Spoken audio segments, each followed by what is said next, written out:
বিসমিল্লাহির রহমানির রহিম। আমি রাগের মাথায় স্ত্রীকে 1 তালাক দিই, 2 তালাক, 3 তালাক দিয়েছি। এখন আমার জন্য বিষয় হলো, আমরা যদি একসাথে আবার মিলতে চাই তাহলে এই ব্যাপারে শরীয়ত বিধান কি? উত্তর: প্রশ্নের বিবরণ অনুযায়ী আপনার স্ত্রীর উপর 3 তালাক পতিত হয়ে গেছে।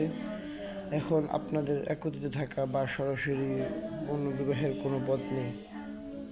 তবে যদি স্ত্রীর গর্ভবতী হলে গর্ভ খালাস, অন্যথায় 3 হায়াজ অতিবাহিত হওয়ার অন্য কোনো বালিগ পুরুষের সঙ্গে বিবাহ হয়, সহবাস হয়, অতঃপর সেই স্বামী মৃত্যুবরণ করে কিংবা এই স্ত্রীকে তালাক দেয়, তাহলে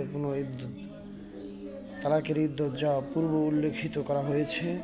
আর মৃত্যুর ইদ্যত গর্ভবতী হলে গর্ভ খালাস, অন্যথায় 4 মাস 10 দিন অতিবাহিত হওয়ার পর নতুনভাবে আপনার সঙ্গে ওই স্ত্রীর বিবাহ জায়েজ হবে।